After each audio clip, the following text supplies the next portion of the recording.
Hello everyone, this is Ian from Reaper Rocker.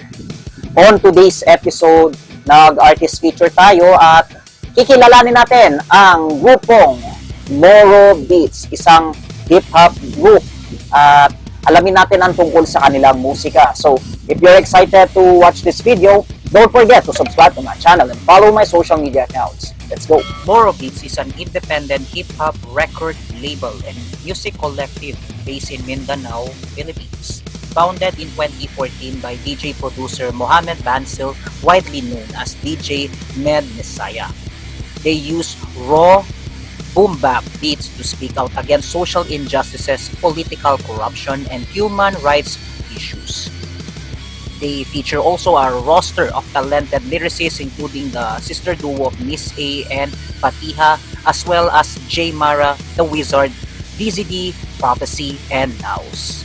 So, na-discover ko ang grupong Moro Beats sa Trillion Peso March. So, technically, hindi ko sila nakita in person doon sa event, pero nakita ko sila doon sa social media na nag-post sila na nag-perform doon sa kalsada.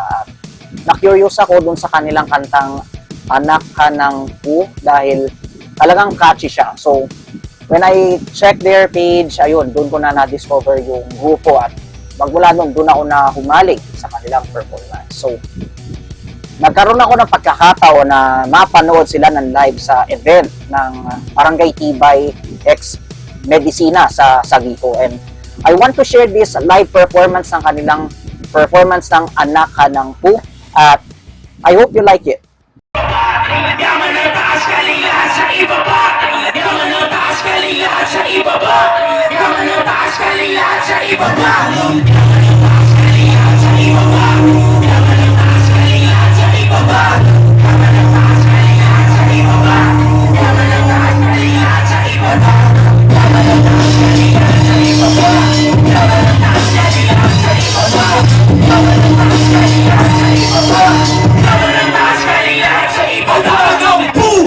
Talagang tutukan ka ng sakit. Mapagkatawa ng kapwa mo. Paano mo na-akin? Di mo pa napapansin na kayo lang din ang nagtuturuan kung sinong tunay na salarin. Bilis balintado, nakatwiran ng mga gago. Kampi nun na bodo, kinakailangan at naglaho. Nakakabago nila sumigaw ng pagbabago. Ayaw na questionin ang pagkaklas ng mga tao. Dahil sa tayo nilatang sa panangating sadyang walang puso at kaluluwa. Sila nagpapahiri ang tito sa ating bansa. Libo-libo kababayan, gulong at kahirapan. May nakakatulong ang ayos sa kalagayan. Sa pinakagustuhan, sa pinakalahuan. Hindi pa rin pala nakakamit ang kalayaan. Kita rin na ang matawan, hindi na tulungan ang dapat. Sa tao ay napulong sa walang dapat. Pilipino, tatahimik ito! Ako ang putulog sa di na mamusito nun! Ang akala nyo, kikikilos to! Sino ang isino na punta sa kampo?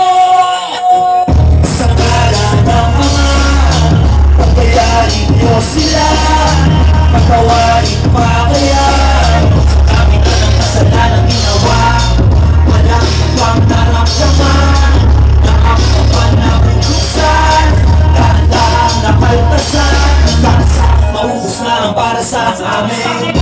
Inabot ng bansa, lumulungan sa sistema, lumulungan sa baha. Pinabili na ngayon ang tapos ng pag-arang makarao. Marami sa kibat, hindi matapos-tapos. Sino nga bang nararapat ba nagbuot? Matanguhan sinahan, matahawag nila sa buot. Pangalaan di maganda sa kalapot sa dakot. Walang malang sa akin, patawarin ka ng Diyos. Halika dito, tumugin ka, parang ating gawin. Bata pa, di naman nagkakalayo. Isang piso, sa isang pilar, parang sukilang ko. Iyong ama, di ka ba natuturuan? Nagkakauhan na, pera ng tauhan na tulungan. Ito halaman na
And that was Moro Beats, Anak Ka Ng Pu, live sa Sagiho. At overall lang masasabi ko sa grupo na to ay napakagaling at talagang all out yung kanilang performance. Masasabi ko rin talagang nagkakaroon ng touch ng emotion yung atake ng kanilang bitaw sa musika.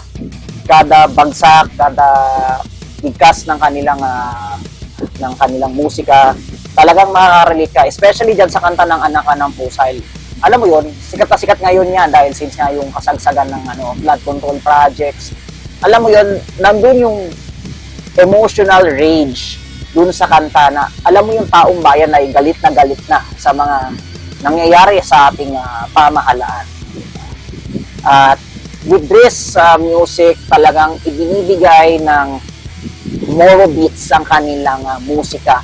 At masasabi ko na talagang gusto ko yung passion nila, yung emotion, nandun dun sa kanta mismo. So, overall talagang nag-i-enjoy ako.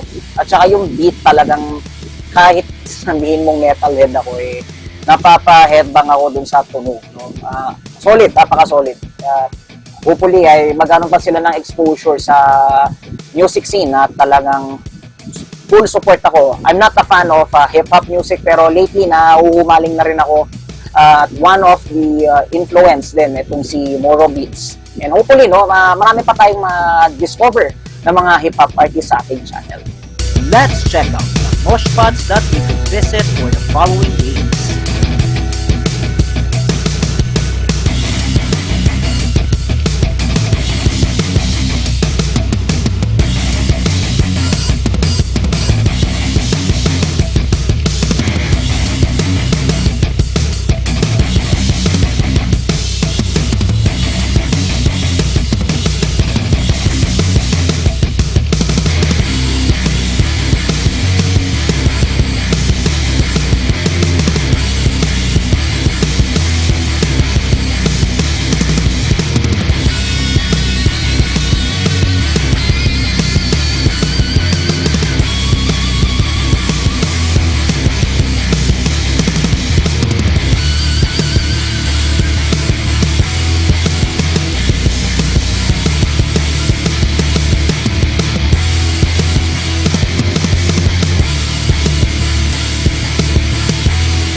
Alright, so that was all for the video for today and let me know in the comment sections anong masasabi nyo sa grupong Moro Beats.